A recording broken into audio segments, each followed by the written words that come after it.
This video is sponsored by Parade. You'll hear a bit more about them in just a minute. Excuse my dogs as they initiate play fighting in the background. Today I wanted to talk to you guys about something I've been thinking about a lot recently, and I've heard people talking about a bit more on TikTok and YouTube. Every vlog you have ever seen is fake. Yes, that includes mine. The inherent fakeness of vlogging is really the reason I've stopped doing it over the years.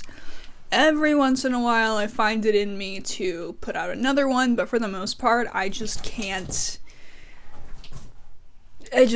anymore. Another reason I wanted to talk about it is because I still frequently get comments and messages from people telling me how much they enjoyed my vlogs or how much inspiration they took from them. And this video isn't to like steal your hope or that inspiration at all. It's more so just to give people a little bit of perspective, to keep people grounded in a sense of realism while you watch my vlogs or anyone else's vlogs. Very often people brand their vlogs as like a realistic day in my life, or like, you know, follow me around town, do my night routine with me, whatever. Shh.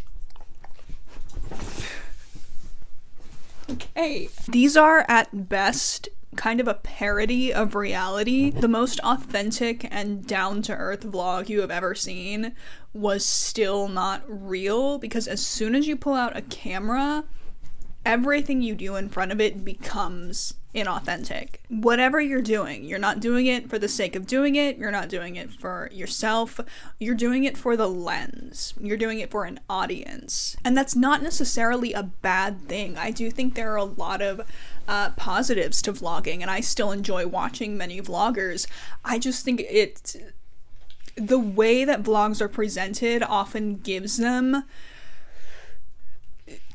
people a bit of a false expectation as to what they can hope for their own lives to be. And it's an expectation that I myself have often fallen victim to. Now I want to talk to you about my underwear. This video is sponsored by Parade. Parade has been a sponsor of my channel for a long time now, and I'm very glad for it because nearly all of my underwear comes from them. I really do just put this stuff on and kind of stare at myself in the mirror for a while. There's nothing quite like passing yourself in the mirror and thinking to yourself, wow, my butt looks cute right now. And your butt can look just as cute as mine now, because Parade is having their end of year sale, the biggest sale of the year. The entire site will be 30% off through the sale, but if you use my coupon code LE-BF, you can take 50% off of your order.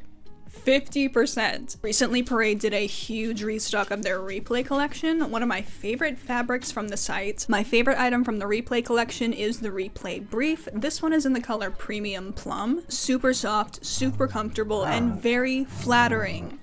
If the amount of time I have spent staring at my own butt in the mirror is anything to go by. You can use the link in my bio to go check out some of these styles for yourself, and again, my coupon code LE-BF will get you 50% off your entire order. 50%! Thank you, Parade, for sponsoring this video. Even just rewatching some of my own vlogs, I'm often struck with the sense that my life now is like, it must be less interesting than it was back then, or that I am somehow less successful or less happy than I was back then.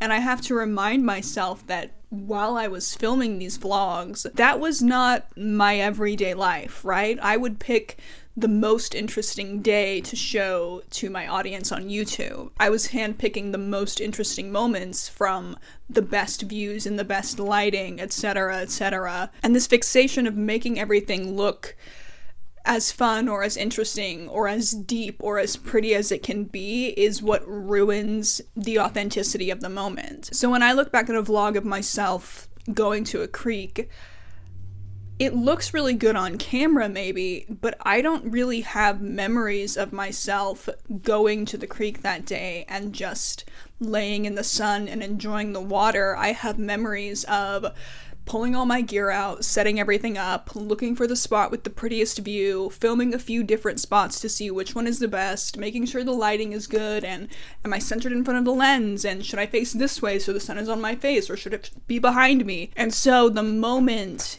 is ruined. Or at least it's not as good as it could have been. Every time I have tried to do vlogging in the long term, I've burned out so fast it's almost embarrassing. When every moment of your day is documented, or when you're going about your daily life thinking, how would I film this? Like, would this be a good spot to film in? Would this make for a good background? Is this kind of lighting flattering for me? It removes a little bit of that joy that you would usually be able to take from the moment. And recently I've been noticing that I am definitely not the only person feeling this. There are a few YouTubers I follow right now, mostly for their vlogging content, who have recently come out and said that they just don't know how much longer they can do it because it has been so draining to them mentally, and because of this sense that it creates of never quite being or never quite living authentically and always putting on a show. Hitomi Mochizuki is a vlogger whose content I really enjoy. I've taken a lot of inspiration from her. She does a lot of travel style vlogs. She has the most incredible shots. The places she visits are just unbelievably stunning. And in every one of her videos, she just looks like she's living in a dream. And I often have to take a step back and remind myself, you know this is not real. You know that she has cherry-picked the absolute best of the best out of each one of these moments and put them together to create this snapshot of her life, but you have not seen it in its authenticity, and you can't ever use it as a measurement for what your own life should be. In the last couple of years, I've seen a lot of people talking about why the it girls of YouTube always seem to leave.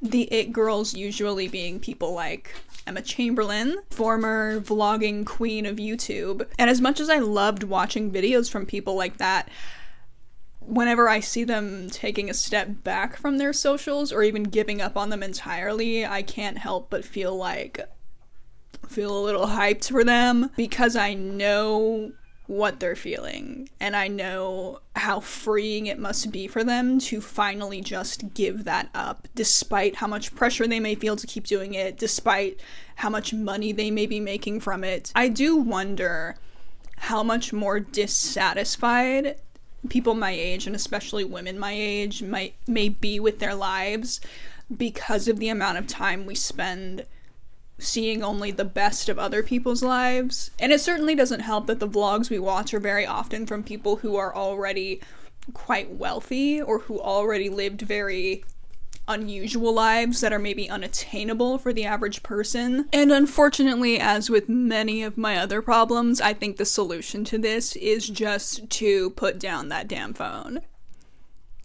It really is that damn phone, because it is almost embarrassing the amount of time I spend fixated on this image of what my life could be if I was more like these people who I idolize so much. And why do I idolize them so much? Because of this lofty image they've painted of themselves on social media.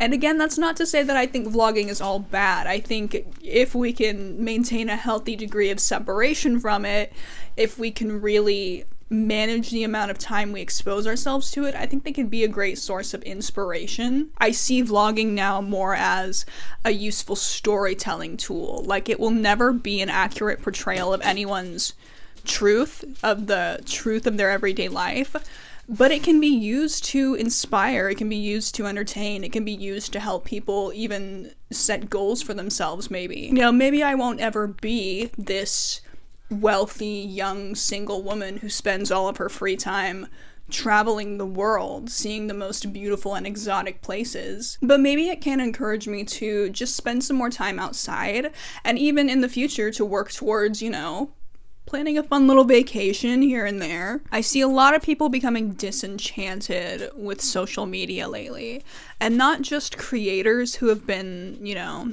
making content for years, finally taking a step back from those platforms, or even just, you know, talking about how they know they can't be doing this forever. But even from the standpoint of the audience, I see a lot of people becoming disenchanted with the creators they've loved for a really long time, losing interest in this facade that so many people have built over the truth of their lives, learning to recognize how fake or how dressed up everything online really is, and I think that's a good thing for all of us. Overall, I think this is we're moving in the right direction there. And I don't mean to be a downer about any of this. I just mean because I myself have contributed to this problem a bit in the past, I think it's important to help people manage their expectations and just to let people know that you have to keep in mind that nothing you see online is real. Truly. You cannot compare yourself to anyone you follow on social media ever. You can take inspiration from these people, you can let them motivate you, you can let them help you set goals for yourself, but you cannot let yourself feel disappointed or beaten down because you haven't measured up to the standard they appear to have set for themselves. Lately, I've been reading Once Upon a Broken Heart. Does this have anything to do with everything I've just said before now? No. Am I going to talk about it anyway? Yes. Cute as hell. Cute as hell. I've really enjoyed this series, actually. I've been reading a lot of really heavy nonfiction recently, and it feels good to get into something that just makes me feel like warm and fuzzy, you know?